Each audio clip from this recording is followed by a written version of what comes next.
In the 1990s, scientists conducted a study called the Adverse Childhood Experiences Study, in short, ACE, ACE.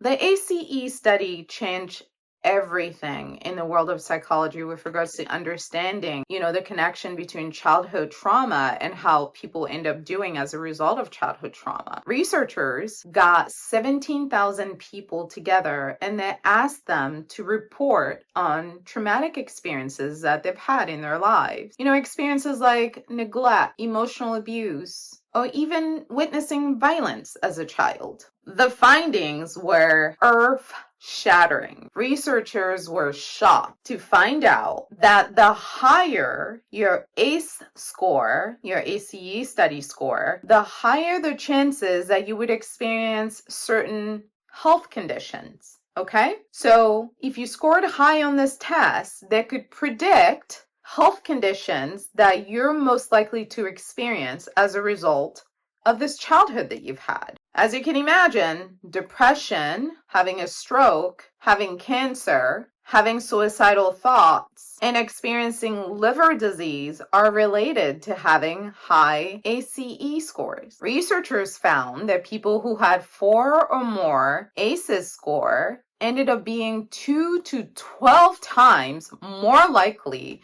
to develop a chronic illness. This is why I personally don't believe that we can talk about healing without talking about trauma-informed care, without talking about trauma-focused therapies.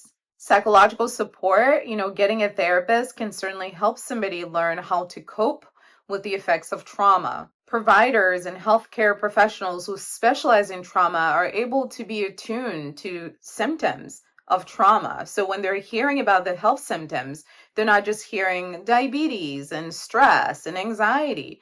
They're actually hearing physiologically what's happening in your body that's causing you to have that response. Several mental health conditions, diabetes, chronic heart issues, cardiovascular disease, chronic pain, as well as autoimmune diseases have all been linked to trauma. In the case of diabetes, type 2 diabetes specifically has been linked to trauma. Depression, anxiety, and other chronic health conditions, PTSD, complex PTSD, all those conditions can only make our physical conditions much worse. Adding that layer of stress onto the physical health concerns only makes life more challenging. Chronic pain also has been linked to trauma scientifically, especially people who experience low back pain, arthritis. These two conditions specifically have been linked to trauma. So